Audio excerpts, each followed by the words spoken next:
함께 보실 하나님 말씀은 잠언 26장 17절에서 28절까지의 말씀입니다. 구약성경 940페이지 전으로 있습니다. 잠언 26장 17절에서 28절까지의 말씀을 드라마 바이블로 봉독하겠습니다. 길로 지나가다가 자기와 상관없는 다툼을 간섭하는 자는 개의 귀를 잡는 자와 같으니라. 횃불을 던지며 화살을 쏘아서 사람을 죽이는 미친 사람이 있나니 자기의 이웃을 속이고 말하기를 내가 희롱하였노라 하는 자도 그러하니라. 나무가 다하면 불이 꺼지고 말쟁이가 없어지면 다툼이 쉬느니라. 숯불 위에 숯을 더하는 것과 타는 불에 나무를 더하는 것 같이 다툼을 좋아하는 자는 시비를 일으키느니라. 남의 말하기를 좋아하는 자의 말은 별식과 같아서 뱃속 깊은 데로 내려가느니라. 온유한 입술의 악한 마음은 낮은 은을 입힌 톡이니라. 원수는 입술로는 꾸미고 속으로는 속임을 품나니 그 말이 좋을지라도 믿지 말 것은 그 마음에 7가지 가증한 것이 있음이니라. 속임으로 그 미움을 감출지라도 그의 악이 회중 앞에 드러나리라. 함정을 파는 자는 그것에 빠질 것이요 돌을 굴리는 자는 도리어 그것에 치이리라. 거짓말하는 자는 자기가 해한 자를 미워하고 아첨하는 입은 패망을 일으키느니라. 아멘. 함께 읽은 본문의 말씀을 가지고 분별해야 할 악한 모습들이란 제목으로 말씀 나누고 기도하도록 하겠습니다. 어제 본문에 이어서 오늘 말씀도 지혜롭지 못한 모습들이 무엇인가 하는 것을 우리에게 구체적인 비유와 예로 들어서 우리에게 보여주십니다. 이런 말씀들이 성경 속에 있는 것은 하나님을 경외하고 의지하는 것이 일상에서 어떻게 사는 것인지, 또 구체적으로 무엇을 선택하는 것인지, 또 어떤 것들을 피하며 멀리하는 것인지 가르치시고 이끄시는 진정한 사랑이 있기 때문인 줄로 믿습니다. 그냥 막연하게 하나님 잘 믿으라고 하시는 게 아닌 거예요. 하나님을 잘 믿고 사는 것이 구체적으로 어떤 일들을 하는 것인지, 피하는 것인지를 우리에게 보여주시는 것입니다. 왜냐하면 신앙생활은 피상적인 것이 아니라 우리의 삶의 실질적이고 분명한 선택과 결정들 속에 담기는 것이기 때문입니다. 그래서 오늘 본문은 무엇이 피해야 할 악한 모습이며 일인지를 우리에게 알려주시고 경고하세요. 먼저 어떤 상황을 경계하라고 말씀하십니까? 함께 17절 말씀을 한 목소리로 읽어보도록 하겠습니다. 같이 읽습니다. 시작. 길로 지나가다가 자기와 상관없는 다툼을 간섭하는 자는 개의 귀를 잡는 자와 같으니라. 아멘. 가끔 우리 주변을 보면 다툼이 되고 싸움이 될 것이 뻔히 보이는 상황에서 기름을 붓는 사람들이 있습니다. 누구나 그 상황이 간섭하지 말아야 할 문제인 것을 알아서 갈등하는 두 사람이나 집단에 끼어들지 않는데 그 속에 들어가서 불난집에 부채질하는 것이죠. 자기 생각으로 중지하고 말린다라고 하면서 하는 일인데 오히려 상대방의 좋지 못한 감정을 어리석은 말로 부추기고 더 큰 분노와 화를 불러일으키는 것을 봅니다. 지난주 화요일 본문이었던 22장에서 노를 품는 자와 사귀지 않는 것, 또 울분을 품는 자와 동행하지 않는 것이 지혜이며 미련을 피하는 길이다라고 했는데 이를 반대로 적용하는 것이 무엇입니까? 다툼에 간섭하는 일이라는 것이에요. 피해야 할 자리에 오히려 뛰어드는 것이라는 것입니다. 이런 오늘 본문은 개의 귀를 잡는 자와 같다라고 말씀하세요. 무슨 말씀이겠습니까? 물릴짓 한다는 뜻입니다. 오늘 본문이 말하는 개는 일상에서 요즘 우리가 가까이 보고 있는 애완견들을 뜻하는 게 아닙니다. 당시 팔레스타인 지역에 살고 있었던 사나운 들개들, 그런 존재들을 뜻해요. 이 들개들은 여행자들의 생명을 빼앗기도 하는 위협적인 존재였습니다. 보이면 어떻게 해야 됩니까? 피해야죠. 가까이 보이면 멀리 돌아가야 되는 것이 지혜로운 선택입니다. 그런데 그 귀를 잡으면 어떻게 되겠습니까? 물릴짓 한다는 것입니다. 또한 악한 모습이 무엇입니까? 함께 오늘 보면 18절에서 19절의 말씀을 한 목소리로 읽어보도록 하겠습니다. 같이 읽습니다. 시작.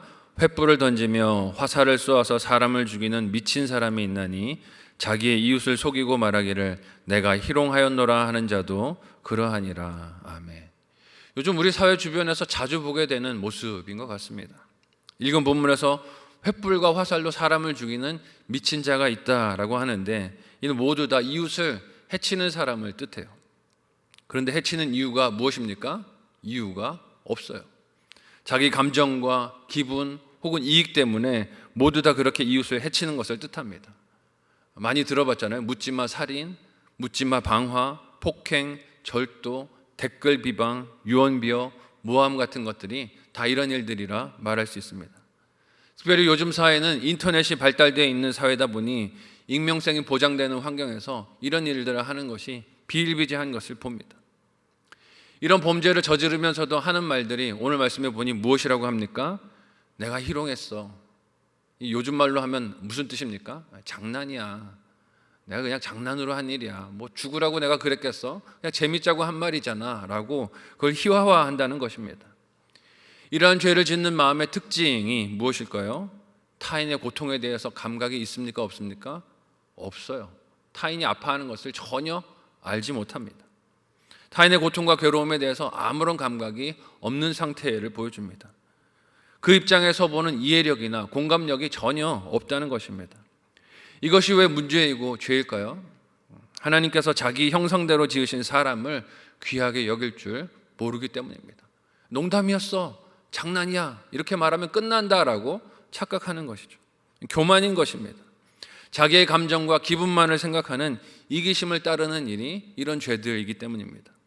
또한 이웃을 자기 몸과 같이 사랑하라고 하신 예수님의 계명과도 상반되는 마음이고 태도이고 행동이고 선택들임을 보여줍니다. 그래서 오늘 본문은 말의 위험성을 어떻게 경고하고 있습니까? 함께 오늘 본문 20절에서 22절을 한 목소리로 읽어보도록 하겠습니다. 같이 읽습니다. 시작.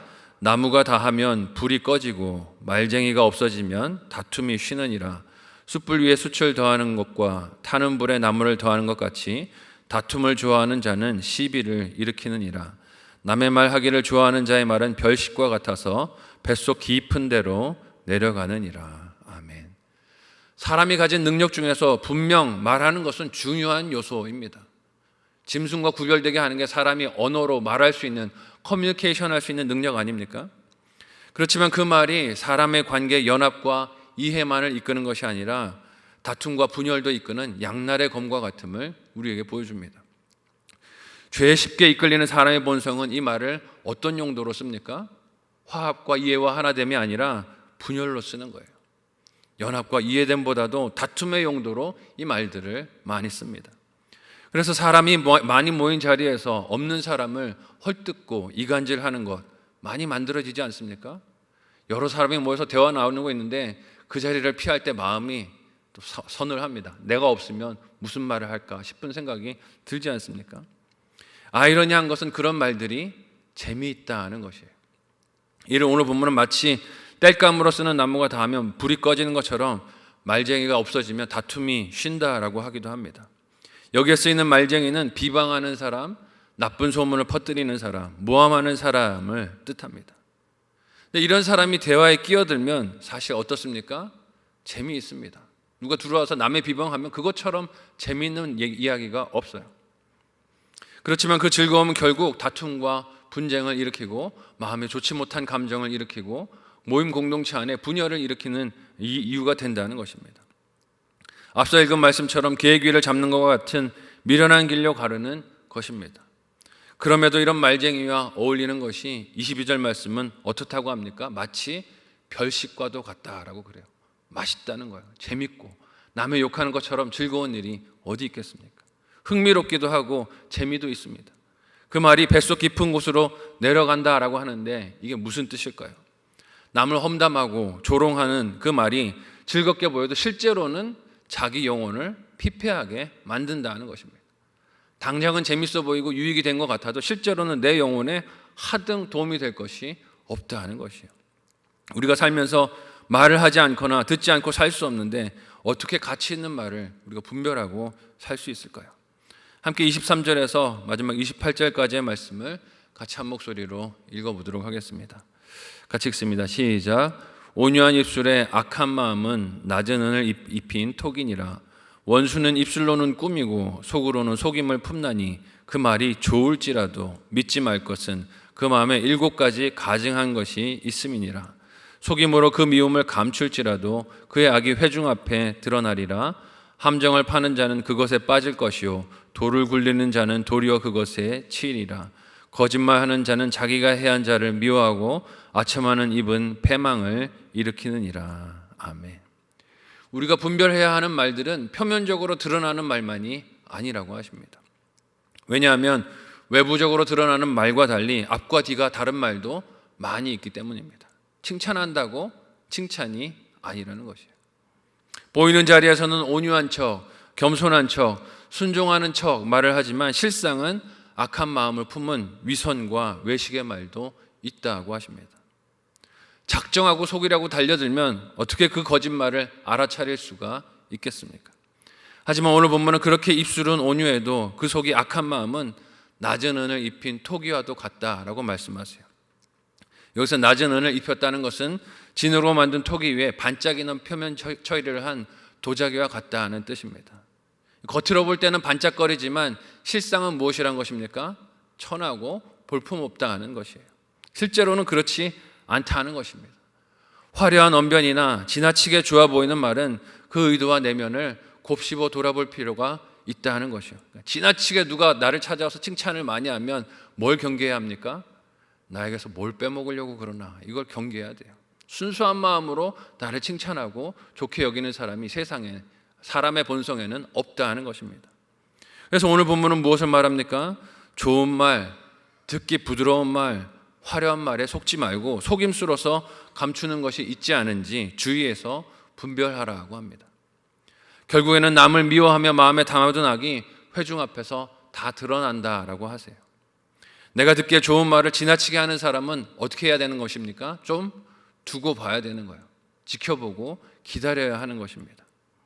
그래야 그 진정성과 진실함을 가늠해 볼 수 있기 때문이에요. 그렇게 기다리며 인내할 때 만일 그가 함정을 파고 남을 거기에 빠뜨리려 한다면 스스로 거기에 빠지는 모습을 보게 될 것입니다. 이런 시험과 위협을 만날 때 우리가 넘어지기 쉬운 미련한 선택들이 무엇이겠습니까? 내 손으로 그 함정을 팠던 사람을 똑같은 방법으로 보복하고 싶은 복수가 유혹일 것이에요. 그러면 그와 똑같은 방법을 쓰고 싶은 유혹에 휩쓸려 결국 내 영혼을 망하는 길로 내주게 되는 선택이 됩니다. 오늘 본문은 악한 자들의 주의해야 할 모습들과 속임수들을 우리에게 일러주지만 그것을 똑같은 방법으로 싸워서 갚아주라고 하시는 말씀은 아니에요. 분별해서 멀리하되 심판은 누구 손에 맡겨야 합니까? 하나님 손에 맡겨야 합니다. 내가 할 수 있는 것이 아니라는 것이에요. 똑같은 방법으로 싸워서 그들과 더불어서 분쟁하라는 뜻이 아닙니다. 하나님께서 그의 공의와 진리로 악한 것을 징계하시며 바로 세우실 것을 믿고 우리는 나의 믿음의 길을 걸어가야 할 줄로 믿습니다. 잘 분별해서 악에게 이끌리지 않는 저와 여러분들이 되실 수 있기를 바랍니다. 특별히 입을 사용한 악을 부추기는 이 시대를 살아가고 있습니다. 남들의 눈에 보이지 않는다고, 익명성이 보장된다고 댓글로 뒤에서 수군거리는 말로 악을 따라 살도록 부추기는 이 세상 가운데서 우리는 하나님 앞에서 진실한 말로, 거룩한 말로, 정직한 말로 살기를 힘쓰는 저와 여러분 모두가 되시기를 예수님의 이름으로 간절히 소원하고 축복합니다. 아멘.